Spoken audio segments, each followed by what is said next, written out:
요즘 뉴질랜드에서는 이상한 현상이 벌어지고 있습니다. 키위라고 불리는 뉴질랜드 사람들이 기록적인 숫자로 나라를 떠나고 있거든요. 2023년 한 해에만 8만 명이 넘는 키위들이 이민을 떠났습니다. 인구가 겨우 500만 명인 나라에서 말이죠. 서울 인구가 1000만 명쯤 되니까 비율로 따지면 서울 시민 16만 명이 한꺼번에 떠나는 셈입니다. 2024년에는 더 심해졌습니다. 이민 통계를 보면 매달 순유출 인구가 증가하고 있어요. 특히 20대에서 40대 사이 젊은 층이 대거 빠져나가고 있죠. 나라의 미래를 책임질 세대가 사라지는 겁니다. 과연 이들은 뭐 때문에 나라를 떠나가는지, 그리고 이들이 가려는 나라는 대부분 어딘지 자세히 한번 알아보도록 하겠습니다. 그들이 가는 곳은 대부분 한 곳입니다. 바로 호주예요. 뉴질랜드에서 비행기로 3시간만 가면 닿는 이웃나라죠. 의사, 간호사, 엔지니어, 교사 같은 전문직 종사자들이 특히 많이 떠나고 있습니다. 뉴질랜드 입장에선 뼈아픈 인재 유출이죠. 이유는 간단합니다. 돈 때문이에요. 호주에서는 같은 일을 해도 월급이 30%에서 50%까지 더 많이 나옵니다. 집값도 상대적으로 저렴하고요. 한국으로 치면 부산에서 일하던 의사가 서울로 가면 월급이 2배 가까이 되는 상황인 셈이죠. 더 흥미로운 건 이 두 나라가 원래 하나가 될 수도 있었다는 사실입니다. 1890년대에 호주가 여러 식민지를 합쳐서 하나의 연방 국가를 만들 때 뉴질랜드도 초대받았거든요. 회의에도 참석했고 진지하게 고민도 했습니다. 당시 회의록을 보면 뉴질랜드 대표들이 적극적으로 토론에 참여했다는 기록이 남아있어요. 연방헌법 초안 작성에도 의견을 냈죠. 완전히 남의 일은 아니었던 겁니다. 하지만 뉴질랜드는 결국 거절했습니다. 당시로서는 합리적인 이유들이 있었어요. 호주와는 바다로 2000km나 떨어져 있었고 뉴질랜드는 이미 세계에서 가장 앞선 복지 제도를 갖추고 있었습니다. 호주와 합치면 오히려 수준이 낮아질 거라고 봤죠. 게다가 원주민 정책도 달랐습니다. 뉴질랜드는 1840년에 마오리족과 조약을 맺어서 그들의 권리를 어느 정도 인정했거든요. 물론 완벽하진 않았지만요. 반면 호주는 원주민을 사회 밖으로 밀어내고 있었습니다. 가치관이 맞지 않았던 거죠. 그래서 뉴질랜드는 독자 노선을 택했습니다. 1901년 2월 1일 호주는 6개 식민지가 모여 연방으로 출범했습니다. 뉴질랜드는 빠졌고요. 각자의 길을 가기 시작한 겁니다. 100년이 지난 지금 결과는 어떻게 됐을까요? 호주는 광물 자원으로 부자 나라가 됐습니다. 철광석, 천연가스, 리튬 같은 자원이 엄청나게 많거든요. 경제 규모는 뉴질랜드의 5배가 넘습니다. 1인당 소득도 더 높고요. 뉴질랜드는 도덕적으로 훌륭한 나라가 됐습니다. 비핵화 정책을 펼치고 환경 보호에 앞장서고 인권 문제에서도 모범을 보였죠. 국제사회에서 존경받는 나라예요. 하지만 경제적으로는 뒤처졌습니다. 그래서 지금 키위들이 호주로 떠나고 있는 겁니다. 아이러니하죠? 100년 전에 스스로 거부했던 나라로 지금은 자국민들이 일자리를 찾아 떠나고 있으니까요. 역사의 선택이란 게 이렇게 복잡한 결과를 낳습니다. 그런데 그 선택이 이루어지기까지는 긴 과정이 있었습니다. 19세기 중반만 해도 오늘날의 호주와 뉴질랜드는 존재하지 않았거든요. 그 자리엔 여러 개의 작은 식민지들이 흩어져 있었습니다. 당시 영국은 인류 역사상 가장 큰 제국이었습니다. 해가 지지 않는 나라라고 불렸죠. 1783년에 미국을 잃은 뒤 영국은 태평양 쪽으로 눈을 돌렸어요. 호주는 처음엔 죄수들을 보내는 유배지였지만 곧 전략적 거점으로 변했습니다. 1788년에 첫 죄수선이 시드니에 도착했습니다. 이후 80년 동안 약 16만 명의 죄수들이 호주로 보내졌어요. 이들은 도로를 만들고 건물을 짓고 농사를 지으며 식민지의 기반을 닦았죠. 그렇게 만들어진 식민지들은 각자 따로 놀았습니다. 뉴사우스 웨일스, 빅토리아, 사우스 오스트레스웨아, 퀴즐랜드, 웨스턴 오스트레일리아, 태즈메이니아까지 6개 식민지가 마치 별개의 나라처럼 움직였어요. 각자 헌법도 있고 의회도 있었습니다. 19세기 중반이 되자 자유이민자들도 몰려들기 시작했습니다. 특히 1850년대 골드러시 때 수십만 명이 금을 찾아왔어요. 빅토리아 주만 해도 10년 사이에 인구가 10배 가까이 늘었죠. 문제는 서로 너무 멀리 떨어져 있었다는 겁니다. 시드니에서 퍼스까지는 4,000km가 넘어요.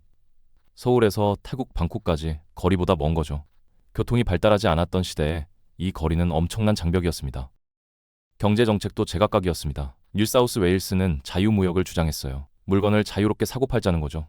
반면 빅토리아는 보호무역을 원했습니다. 자기 지역 산업을 보호하려고 관세를 높게 매기자는 입장이었어요. 서로 싸울 수밖에 없었죠.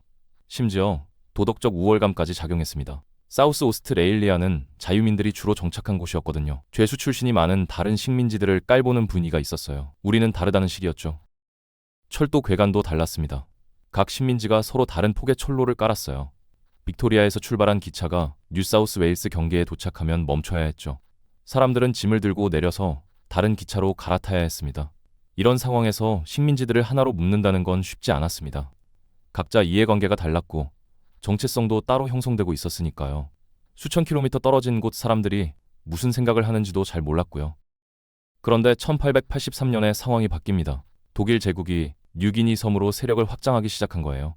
갑자기 안보 위협이 현실이 됐습니다. 유럽 강대국이 바로 코앞까지 온 거죠. 이제 식민지들은 위기를 느꼈습니다. 혼자서는 독일을 막을 수 없다는 걸 깨달은 거예요. 함께 힘을 합쳐야 한다는 목소리가 커지기 시작했습니다. 공동 방위가 필요했죠. 영국 정부도 식민지들의 통합을 지지했습니다. 하지만 실제로 연방을 만들어간 건 영국이 아니었어요. 식민지 내부의 정치인들과 지식인들이었습니다. 그들이 회의를 열고 토론하고 헌법을 만들어갔죠. 과정은 험난했지만 방향은 정해졌습니다. 뿔뿔이 흩어진 식민지들이 하나의 나라가 되기로 한 겁니다. 이제 본격적으로 회의가 시작됐습니다. 1891년 시드니에서 첫 연방회의가 열렸어요. 각 식민지 대표들이 모였죠. 뉴질랜드도 대표단을 보냈습니다. 분위기는 뜨거웠어요. 첫날부터 싸움이 시작됐습니다. 수도를 어디에 둘 것인가부터 의견이 갈렸거든요. 시드니는 자기들이 가장 크고 중요한 도시니까 당연히 수도가 되어야 한다고 주장했어요. 멜버른은 안 된다고 맞섰죠. 관세 문제는 더 심각했습니다. 당시 식민지들은 서로 간에도 관세를 매기고 있었어요. 빅토리아에서 만든 물건을 뉴사우스 웨일스로 팔려면 세금을 내야 했죠. 이걸 없애자는 쪽과 유지하자는 쪽이 격렬하게 대립했습니다. 뉴질랜드 대표단은 조용히 지켜보고 있었습니다. 이 사람들이 싸우는 걸 보니까 불안해지기 시작했어요. 우리가 여기 들어가면 우리 목소리가 제대로 반영될까? 의심이 들었죠. 회의는 몇 년에 걸쳐 계속됐습니다. 1897년과 1898년에 또 회의가 열렸어요. 헌법 초안도 만들어졌죠. 하지만 각 식민지마다 이해관계가 달라서 합의가 쉽지 않았습니다. 특히 작은 식민지들은 걱정이 많았습니다. 타즈메이니아나 사우스 오스트레일리아 같은 곳은 인구가 적었거든요. 큰 주들이 의회를 장악하면 자기들은 목소리를 낼 수 없을 거라고 봤어요. 그래서 상원 제도를 만들었습니다. 하원은 인구 비례로 의석을 배분하고 상원은 각 주마다 똑같은 숫자의 의원을 보내는 거죠. 미국 방식을 참고한 겁니다. 이렇게 하면 작은 주도 보호받을 수 있으니까요. 뉴질랜드 입장에서는 이것도 문제였습니다. 아무리 상원이 있어도 바다 건너 2000km 떨어진 곳에서 우리 이익을 지킬 수 있을까요? 회의에 참석할 때마다 배를 타고 며칠씩 가야 하는데 말이에요. 게다가 경제 구조도 달랐습니다. 호주 식민지들은 광업과 목축업이 중심이었어요. 뉴질랜드는 낙농업과 양모 산업이 주력이었죠. 필요한 무역 정책이 다를 수밖에 없었습니다. 1898년에 각 식민지에서 국민투표가 실시됐습니다. 연방에 찬성하느냐 반대하느냐를 물었어요. 뉴사우스 웨일스, 빅토리아, 타즈메이니아, 사우스 오스트레일리아에서 찬성표가 나왔죠. 뉴질랜드는 투표 자체를 하지 않기로 결정했습니다. 회의에는 계속 참관했지만 본격적으로 들어가지는 않겠다는 뜻이었어요. 도대체 무엇이 이들을 망설이게 만들었을까요? 그런데 뉴질랜드만은 달랐습니다. 1890년대에 각 식민지 대표들이 모여 연방 구성을 논의할 때 뉴질랜드도 대표단을 보냈어요. 회의에 참석도 했고 진지하게 검토도 했습니다. 하지만 결국엔 빠져나갔죠. 첫 번째 이유는 거리였습니다. 뉴질랜드는 호주 본토에서 타즈만 해를 건너 2000km나 떨어져 있었거든요. 서울에서 베이징까지가 900km쯤 되니까 그보다 2배 이상 먼 거리예요. 19세기 말에는 엄청난 거리였죠. 이렇게 멀리 떨어져 있으면 문제가 생깁니다. 연방 수도가 호주 본토 어딘가에 생길 텐데 뉴질랜드 사람들 목소리가 제대로 반영될까요? 의회에서 뭔가 결정할 때 우리 이익은 누가 챙겨줄까요? 뉴질랜드 정치인들은 이런 걱정을 했습니다. 두 번째는 자부심이었습니다. 당시 뉴질랜드는 세계에서 가장 앞선 복지국가였거든요. 1890년대에 이미 노동자 권리를 보호하는 법을 만들었고 연금 제도도 도입했습니다. 여성 참정권도 세계 최초로 인정했어요. 이런 나라가 다른 식민지들과 합쳐지면 어떻게 될까요? 뉴질랜드 입장에선 오히려 후퇴하는 것처럼 보였죠. 우리가 이렇게 잘하고 있는데 왜 수준이 낮은 곳과 합쳐야 하냐는 생각이었어요. 세 번째는 안보 문제였습니다. 뉴질랜드는 해군력이 약했어요. 섬나라니까 해군이 중요한데 스스로 방어하기 힘들었죠. 그래서 영국 본토와 직접 연결되는 게 더 안전하다고 판단했습니다. 호주 연방에 들어가면 한 단계 거쳐서 보호받는 셈이 되니까요. 네 번째는 원주민 정책이었습니다. 1840년에 뉴질랜드는 마오리족과 와이탕이 조약을 맺었어요. 이 조약은 마오리족의 토지 소유권과 권리를 인정하는 내용이었죠. 물론 실제로는 많은 문제가 있었지만 최소한 제도적 장치는 있었습니다. 반면 호주는 원주민을 거의 인정하지 않았습니다. 땅의 주인으로 보지도 않았고 권리도 주지 않았어요. 원주민들은 사회 바깥으로 밀려났죠. 뉴질랜드 입장에선 이런 정책이 받아들이기 어려웠습니다. 마지막으로 경제적 계산도 있었습니다. 뉴질랜드는 양모와 낙농업으로 잘 살고 있었거든요. 호주와 합쳐지면 관세 정책이 바뀔 수 있었어요. 자기들한테 불리하게 말이죠. 독자적으로 무역 정책을 펴는 게 낫다고 봤습니다. 이런 이유들이 쌓여서 결국 뉴질랜드는 연방 가입을 포기했습니다. 각 식민지에서 국민투표가 진행됐고 1890년대 말에 찬성 결과가 나왔죠. 하지만 뉴질랜드는 투표 자체를 하지 않았어요. 당시로서는 합리적인 판단이었습니다. 거리도 멀고 정책도 다르고 이해관계도 맞지 않으니까요. 그렇게 갈라선 두 나라는 각자의 독립을 향해 나아갔습니다. 1901년 2월 1일 6개 식민지가 모여 호주 연방이 공식 출범했어요. 시드니 센테니얼 파크에서 성대한 출범식이 열렸죠. 뉴질랜드는 그 자리에 없었습니다. 새로 태어난 호주 연방은 여전히 영국의 일부였습니다. 독립국가가 아니라 자치령이었어요. 내부 문제는 스스로 결정할 수 있었지만 외교나 국방 같은 큰 문제는 영국이 쥐고 있었죠. 국가 원수도 영국 국왕이었고요. 뉴질랜드도 마찬가지였습니다. 호주 연방에 가입하지 않았지만 여전히 영국의 식민지였어요. 따로 떨어져 나온 거지 완전히 독립한 건 아니었죠. 두 나라 모두 영국이라는 큰 우산 아래 있었습니다. 시간이 흐르면서 변화가 일어났습니다. 1931년에 웨스트민스터 헌장이라는 게 만들어졌거든요. 이 법은 영국의 자치령들에게 입법권을 줬어요. 쉽게 말하면 자기 나라 법을 자기가 만들 수 있게 된 겁니다. 하지만 완전한 독립은 아니었습니다. 여전히 영국 의회가 원하면 자치령의 법을 바꿀 수 있었거든요. 또 각 나라가 이 헌장을 받아들일지 말지 선택할 수 있었어요. 호주는 바로 받아들이지 않았습니다. 세월이 더 흘렀습니다. 제2차 세계대전도 겪었고 시대도 많이 바뀌었죠. 영국의 힘은 약해졌고 자치령들은 더 독립적으로 변해갔어요. 완전한 주권을 원하는 목소리가 커졌습니다. 드디어 1986년에 결정적인 변화가 왔습니다. 호주에서는 호주법이 통과됐고 뉴질랜드에서는 뉴질랜드 헌법법이 만들어졌어요. 이 법들이 영국과의 마지막 법적 연결고리를 끊어버렸습니다. 이제 영국 의회는 호주나 뉴질랜드 법을 바꿀 수 없게 됐어요. 영국 법원의 판결도 더 이상 효력이 없었죠. 완전히 독립된 주권국가가 된 겁니다. 1901년부터 따지면 85년이 걸렸네요. 다만 형식적인 연결은 남았습니다. 두 나라 모두 여전히 영국 국왕을 자기 나라 왕으로 모시고 있거든요. 지금은 찰스 3세가 호주와 뉴질랜드의 왕이기도 해요. 하지만 실질적인 권한은 전혀 없습니다. 이걸 영연방이라고 부릅니다. 과거 영국의 식민지였던 나라들이 모인 느슨한 모임이에요.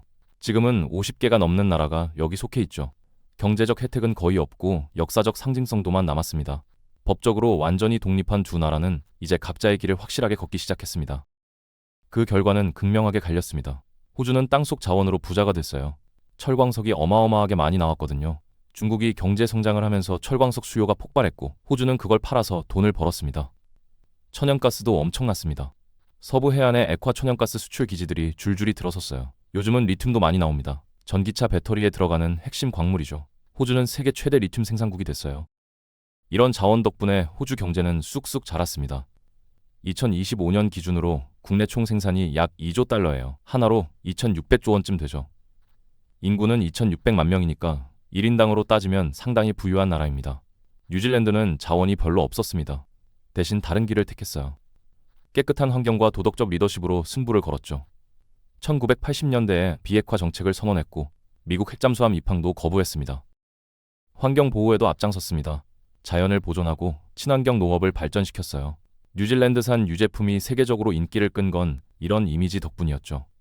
깨끗하고 안전하다는 인식이 있었거든요. 국제사회에서도 존경받는 나라가 됐습니다. 인권 문제에 목소리를 냈고 난민도 적극적으로 받아들였어요. 2019년 크라이스트처치 총기 난사 사건 이후 총기 규제를 단행한 것도 세계의 주목을 받았죠. 하지만 경제는 뒤처졌습니다. 2025년 기준 뉴질랜드 국내 총 생산은 약 2,700억 달러예요. 하나로 350조 원 정도죠. 호주의 5분의 1도 안 되는 규모입니다. 인구는 500만 명이니까 1인당으로 봐도 호주보다 적어요. 집값은 오히려 더 비쌌습니다. 오클랜드 같은 대도시는 집값이 천정부지로 올랐거든요. 평범한 주택 한 채가 100만 뉴질랜드 달러를 넘어요. 하나로 8억 원이 넘는 거죠. 월급은 적은데 집값은 비싸니 살기 힘들었습니다. 일자리도 문제였습니다. 경제 규모가 작으니 전문직 일자리가 부족했어요. 의사나 엔지니어가 되어도 경력을 쌓을 기회가 많지 않았죠. 큰 프로젝트도 별로 없고 승진 자리도 한정적이었습니다. 그래서 사람들이 떠나기 시작했습니다. 특히 젊고 유능한 사람들이요. 대학을 졸업하고 경력을 쌓으려는 순간 많은 이들이 호주로 눈을 돌렸어요. 바로 옆 나라인데 기회는 훨씬 많으니까요. 이 인재 유출은 산업별로 다르게 나타납니다. 의료 분야가 가장 심각해요. 2023년 한 해에만 간호사 2,000명 이상이 호주로 떠났습니다. 뉴질랜드 전체 간호사가 6만 명 정도니까 3%가 넘는 숫자죠.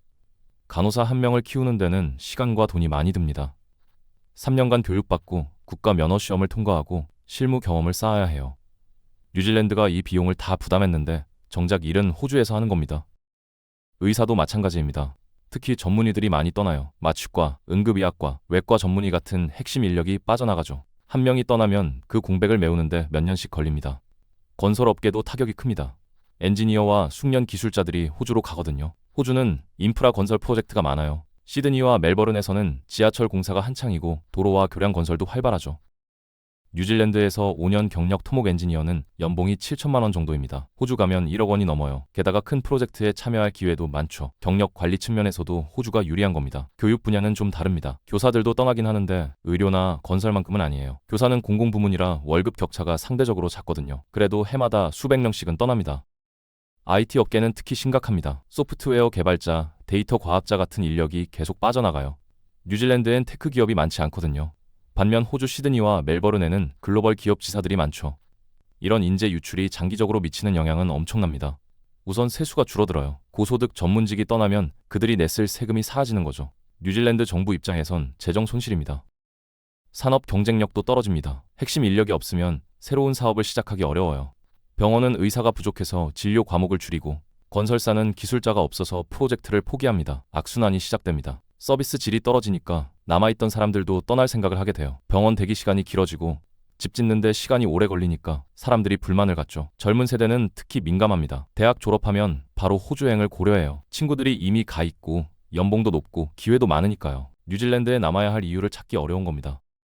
이 격차는 숫자로 확인됩니다. 2023년 한 해에만 8만 명이 넘는 뉴질랜드 사람들이 나라를 떠났어요. 이 중 대부분이 호주로 갔죠. 인구 540만 명 나라에서 8만 명이 떠난 겁니다. 비율로 보면 엄청난 숫자예요. 특히 심각한 건 떠나는 사람들의 질입니다. 의사, 간호사, 엔지니어, 교사 같은 전문직이 주로 떠나거든요. 뉴질랜드가 교육비를 들여 키운 인재들이 호주로 가서 일하는 거죠. 인재 유출이라고 부릅니다.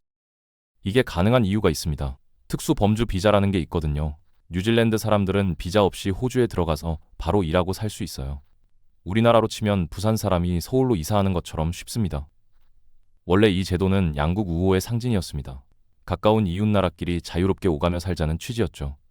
1973년에 만들어졌어요. 하지만 지금은 뉴질랜드 입장에선 독이 됐습니다. 호주에서는 같은 일을 해도 월급이 30%에서 50% 더 많이 나옵니다. 간호사로 예를 들면 뉴질랜드에서 연봉 6천만 원 받던 사람이 호주 가면 8천만 원에서 9천만 원을 받아요. 누가 안 가겠습니까? 집값도 문제입니다. 오클랜드에서는 평범한 집이 8억 원이 넘는데 호주 브리즈번이나 애들레이드 같은 도시는 그보다 저렴해요. 월급은 더 받고 집값은 더 싸니 선택이 명확하죠. 의료 시스템도 붕괴 직전입니다. 간호사와 의사들이 계속 떠나니까 남은 사람들 업무가 늘어났어요. 과로에 시달리다 보니 또 떠나는 악순환이 반복됩니다. 병원에서 대기 시간이 몇 달씩 걸리는 일이 생기고 있어요. 뉴질랜드 정부도 손을 놓고 있는 건 아닙니다. 월급을 올리려고 노력하고 주택 공급을 늘리려 하죠. 하지만 경제 규모 자체가 다르니 한계가 있어요. 호주처럼 자원이 많은 것도 아니고요. 아이러니하게도 호주와 뉴질랜드는 여전히 친한 나라입니다. 군사 동맹도 맺고 있고 문화도 비슷해요. 스포츠 경기에서는 라이벌이지만 국제 무대에서는 서로 편을 들어주죠. 하지만 경제 격차만큼은 어쩔 수 없습니다. 결국 100년 전 뉴질랜드의 선택은 이런 결과를 낳았습니다. 당시엔 합리적이었던 판단이 오늘날에는 대가가 되어 돌아온 거죠. 물론 역사의 만약은 없습니다. 호주 연방에 들어갔어도 다른 문제가 생겼을 수 있어요. 하지만 한 가지는 분명합니다. 지금 다시 그 선택의 순간이 온다면 뉴질랜드 사람들은 아마 다르게 생각할 겁니다.